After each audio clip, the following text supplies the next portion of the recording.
Welcome to this explainer. Okay, so if you're gearing up for your very first dance lesson, first off, massive congratulations. Honestly, walking into a dance studio for the first time is a huge, exciting milestone. But let's be entirely real for a second. It can also feel incredibly intimidating. You're stepping way out of your comfort zone, and it is completely normal to want to have absolutely everything perfectly calculated before you even touch that studio door handle.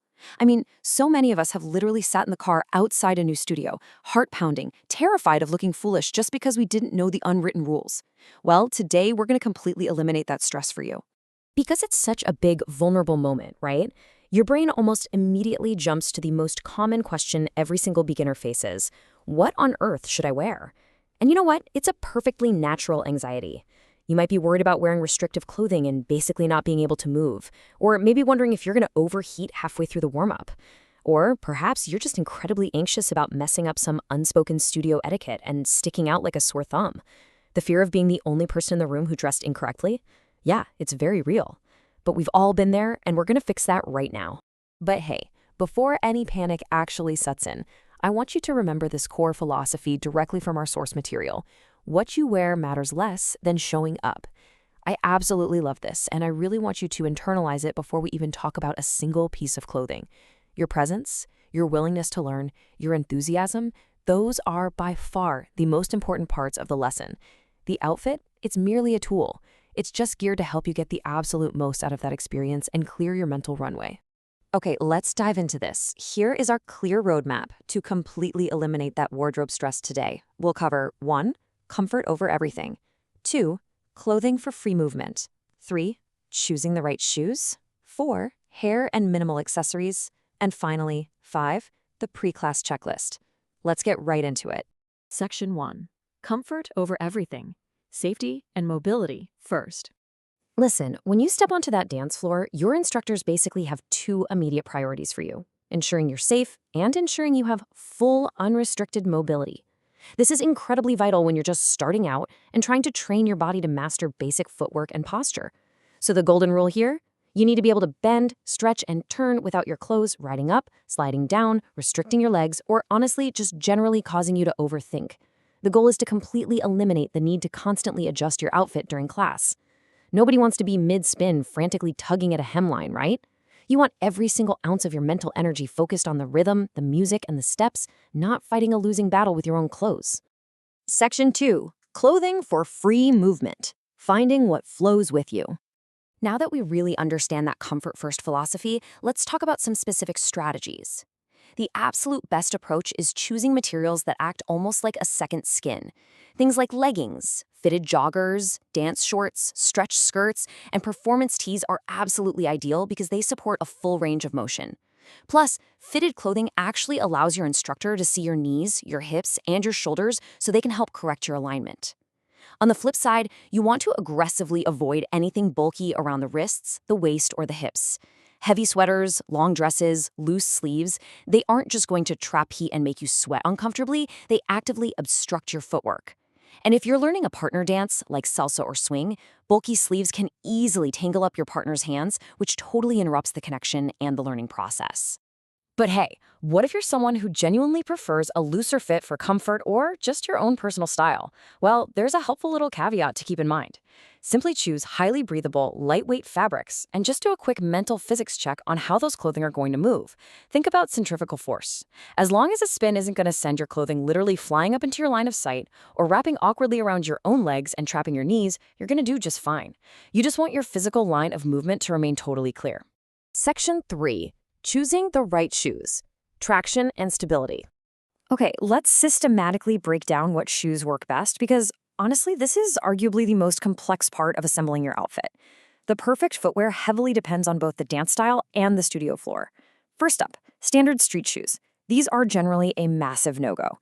Not only do they track outside dirt onto pristine studio floors, but their heavy rubber soles actually stick to the wood. When your shoe grips the floor but your body tries to spin, all that torque goes straight into your knees, which is just a recipe for injury. Clean, supportive sneakers with a smoother bottom, however, fantastic. Safe fallback for beginners in general movement classes like hip-hop or jazz funk.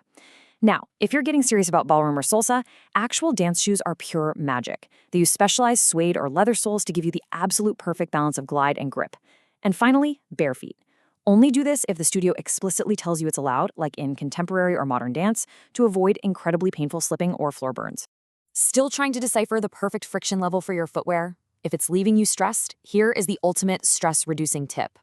When in doubt, just email the studio ahead of time.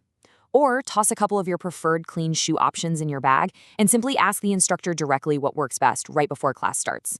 Trust me, studios absolutely love when beginners ask this question because it shows that you actually care about their floors and your own safety. Section 4, Hair and Minimal Accessories, the No Surprises Rule. Now we shift our focus above the neck to completely eliminate any unexpected, painful classroom distractions. First and foremost, secure your hair safely away from your face using a really sturdy hair tie or clip. Now, this might sound obvious, but it is absolutely crucial. If you're doing partner work or choreography that involves fast, repeated turns, the absolute last thing you want is a loose clip flying across the room and hitting a mirror. Even worse, you definitely do not want to accidentally whip your new dance partner in the eye with a loose ponytail or blind yourself with your own hair right when you need to perfectly spot your turn. Secondly, keep your accessories to an absolute minimum. Skip the dangly, heavy earrings and definitely for sure leave the long necklaces at home. Jewelry that can swing around is a major hidden hazard. It can easily catch onto your own clothing or wrap around a partner's hand during a turn, which, let me tell you, can be incredibly painful for both of you. If you wear a watch or a fitness tracker, just make sure the band is snug so it doesn't slide around your wrist and physically interfere with your arm styling or connection points. Basically, keep it simple, keep it flush to the skin, and keep it safe. Also, aside from what you're actively wearing to dance in, don't forget the environmental factors. Always bring a small water bottle to stay hydrated and pack a light, easily removable layer of clothing. You see, dance studios can wildly vary in temperature. You might be sitting in a freezing, air-conditioned lobby waiting for your class to start, only to step into a crowded studio space that feels like an absolute sauna within 10 minutes of the warm-up track playing. Having a light zip-up jacket just ensures you can adapt to that thermal shock comfortably. Finally, Section 5, the pre-class checklist, the comfort check.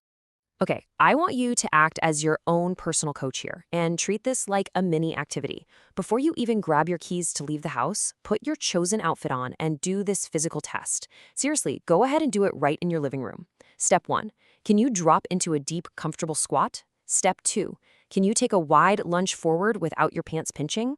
And step 3, can you reach both arms completely straight overhead? Did your shirt ride up uncomfortably high? Did a shoulder strap dig in? If you can seamlessly perform these 3 specific movements without needing to readjust your clothing afterward, boom, your outfit officially passes the test. Next, look right down at your feet. Do your shoes actually feel secure? Give them a quick, firm twist on your floor. You're looking to feel a predictable grip and really solid support hugging around your ankles. You want to walk into that studio knowing your physical foundation is totally stable and isn't just going to slide out from under you on a fast pivot. So the absolutely crucial point is this. Dressing appropriately literally translates to less stress and significantly more confidence. By prioritizing this comfort-first approach, you've completely cleared the mental runway. You don't have to worry about tugging at shirts, slipping on floors, or tangled jewelry. You can step into that studio focusing on absolutely nothing but the music, the instructor, and mastering your new moves. Your outfit is rigorously tested, your shoes are perfectly packed, and your mind is completely at ease about what to expect. You are entirely prepared for this. But here is the real question to take with you today. Once you master this stress-free preparation and clear away all those beginner anxieties, how quickly will you progress from a nervous first-timer to the absolute most confident dancer in the room? The floor is yours.